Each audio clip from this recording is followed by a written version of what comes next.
ஸ்ரீ குருப்பியோ நமஹ. பாலாம்பிகா சரணம்.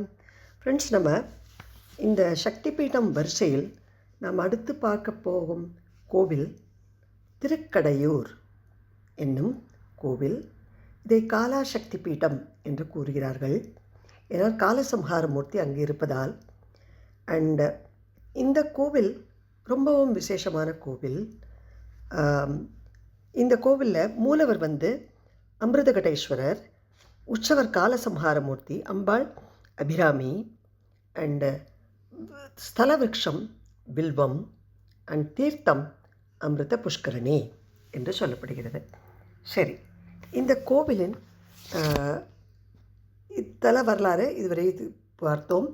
மற்ற ஃபீச்சர்ஸை பார்க்குறோம். இந்த கோவிலுக்கு 2 தல வரலாறு இருக்குது. ஒரு தல வரலாறு சொல்கிறது பிரம்மாவும் விஷ்ணுவும் சிவனிடம் சென்று வித்தைகளை கற்றுக்கொள்ள வேண்டும் என்று கேட்கிறார்கள். அப்போ அவர் சொல்கிறார், இந்த மாதிரி நான் 2-3 விதைகள் தரேன், அதை பூலோகத்தில் நீ விதைத்து விட்டு வா. எந்த இடத்தில் அந்த வில்வ விதைகள் முளைக்கிறதோ அந்த மரத்தின் அடியில் வைத்து உமக்கு உபதேசம் செய்கிறேன் என்று சொல்கிறார்கள். அதனால் அந்த 3 விதை கொடுக்கிறார். அதை எல்லா இடங்களிலும் இவர்கள் போட்டு விட்டு வருகிறார்கள். ஒரே ஒரு இடத்தில் மட்டும் அது வளர்ந்து வில்வமரமாக நிற்கிறது. அதுதான் திருக்கடையூர். அந்த திருக்கடையூரில் இருந்த வில்வ மரத்தின் அடியில்தான் பிரம்மாவுக்கும் விஷ்ணுவுக்கும் சிவன் உபதேசம் செய்வதாக இருக்கிறது. அது ஒரு வரலாறு. 2வது வரலாறு என்னன்னா, உங்களுக்கு எல்லாருக்கும் தெரியும், காலசம்ஹாரமூர்த்தி. நான் சொன்னேன், அமிர்தகடேஸ்வரர் யார்?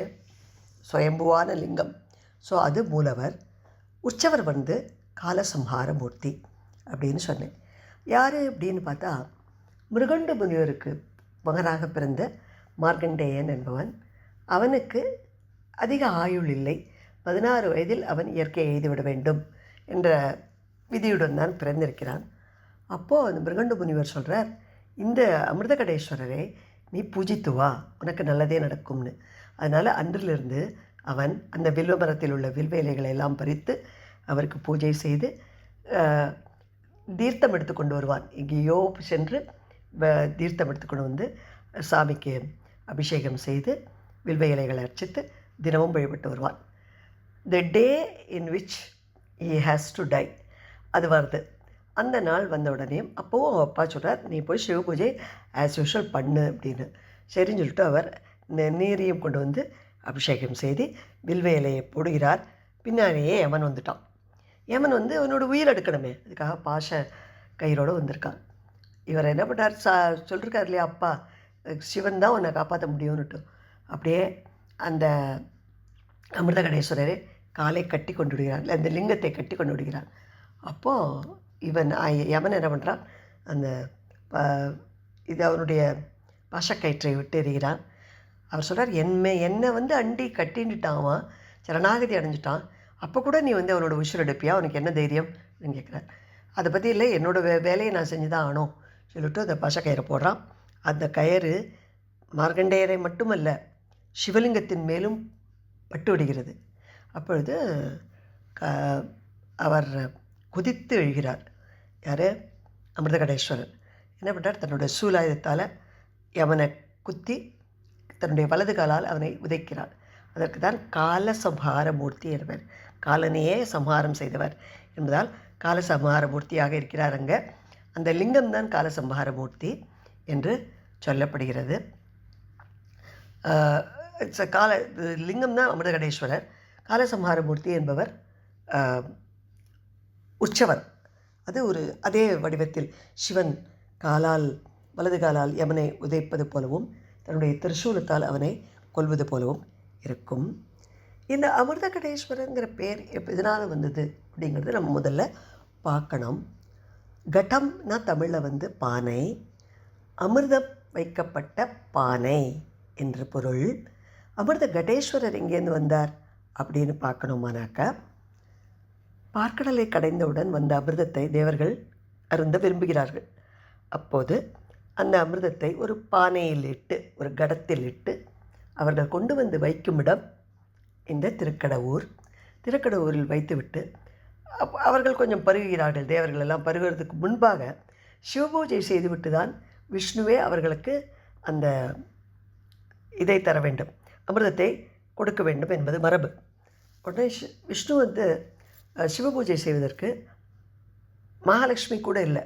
அப்போ என்ன பண்ணுறார், தன்னுடைய ஆபரணங்களை எல்லாம் களைந்தெடுக்கிறார். ஆபரணங்களிலிருந்தே மகாலட்சுமி வந்து விடுகிறாள். இவர் ஆபரணங்களை களைந்து மகாலட்சுமியை உருவாக்கியதால் அவளே அம்பாளாகவும் அம்மாவாகவும் ஆகிவிடுகிறாள்.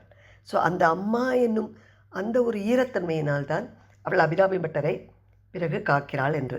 ஆக்சுவலாக பார்த்தாலும் பார்வதிங்கிறது விஷ்ணுவோட சிஸ்டர்னு தான், விஷ்ணுமாயா அப்படின்னு தான் சொல்லுவோம். ஆனால் இங்கே மாத்திரம்தான் அவள் அம்பாளாகவே சொல்கிறாள். அம்பிகா அல்லது அம்பாள்னு சொல்லப்படுகிறாள் அவள். அப்போ அப்படி பண்ணி அவளுக்கு கொடுக்குறாள். அந்த அமிர்த கடத்தை மூடிவிட்டு செல்கிறார்கள் இல்லையா. சிறிது நாட்கள் கழித்து தேவர்கள் அதை திறந்து பார்க்கிறார்கள். அதில் சுயம்புவாக ஒரு லிங்கம் வந்திருக்கிறது. அதுதான் அமிர்தகடேஸ்வரர். அதனால்தான் அமிர்தகடேஸ்வரருக்கு அபிஷேகம் செய்த நீரை உண்டாலும் வாழ்வில் நீண்ட ஆயுள் கிடைக்கும் என்ற நம்பிக்கை. அதனால்தான் இப்போவுமே திருக்கடையூரில் அமிர்தகடேஸ்வரருக்கு தான் அங்கே போய் 60 கல்யாணம், ஷஷ்டியப்த பூர்த்தி, பீமரத சாந்தி, சதாபிஷேகம் போன்றவை கழித்து கொள்ளப்படுகின்றன. அது பற்றி நமக்கு தெரியும். சரி, இந்த அபிராமியை பற்றி தானே ஆக்சுவலி நம்ம இப்போ சொல்லணும் சக்தி பீடத்தில். ஸோ அவள் அபிராமி, இது ஒரு சக்தி பீடம். இந்த சக்தி பீடத்தில் அபிராமி இருக்கும் பொழுது சுப்பிரமணியன் ஒருத்தர் இருக்கார். அவர் எப்போதும் அம்பாளை தொழுதுண்டே இருப்பார்.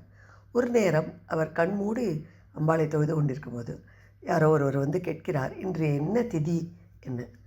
ராஜா கேட்குறார், இது இன்றைக்கு என்ன திதி அப்படின்னு சொல்லும் பொழுது அவருக்கு எப்போதுமே அபிராமியை தொழுது கொண்டே இருப்பதால் அவளுடைய முகம் மாத்திரம்தான் தெரிகிறதுனால பௌர்ணமி போல் ஜொலிக்கிறாவோ, அதனால் பௌர்ணமின்னு சொல்லிடுறார். ராஜாவுக்கு கோபம் வருது. இன்றைக்கி அமாவாசை மதமாக அவன் பௌர்ணமின்னு சொன்னானா அவனுக்கு என்ன தைரியம் இருக்கணும் என்கிட்ட அப்படி சொல்கிறதுக்கு அப்படின்னு சொல்லிட்டு, பௌர்ணமியாக ஆக்கி காட்டு பார்ப்போம் அப்படின்னு சொல்கிறான். நீ அப்படி அம்பாளை தொழுவதாக இருந்தால் அப்படின்னு. அப்போ தான் அவர் அந்த அபிராமி அந்தாதி பாடுகிறார். அந்தாதி என்பது தெரியும், ஒரு செய்யுளின் கடைசி எழுத்து இரண்டாவது செயலின் முதலாக இருக்க வேண்டும். அப்படி வைத்து 100 செயலுக்கு கொண்டது தான் அந்தாதி. அதுதான் பொயட்டிக் ஃபார்ம். அதில் பாடுறார். அவர் 79வது பாடல் பாடும்பொழுது, இந்த சுப்பிரமணியன் 79வது பாடல் பாடும்பொழுது அம்பாளை இவனுக்கு இறங்கி தன்னுடைய 2 தாடங்கங்களையும் வானத்தில் விட்டெறிகிறாள். அது அங்கு பௌர்ணமி போல தெரிகிறது.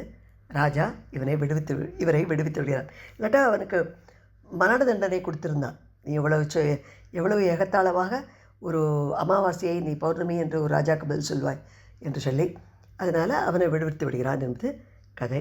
அதுதான் அபிராமி பட்டர் கதை. ஸோ இந்த ஊரில் திருக்கடையூரில் பார்த்தேன்னா அமிர்தகடேஸ்வரரும் விசேஷம் அண்ட் அபிராமியும் மிகவும் விசேஷமாக தொழப்படுகிறாள் என்று சொல்லப்படுகிறது. சக்தி பீடம் வகையில் இது காலா சக்தி பீடம் என்று சொல்லப்படுகிறது. ஏன்னா காலசம்ஹாரமூர்த்தி இங்கு இருப்பதனாலே என்று. Thank you friends.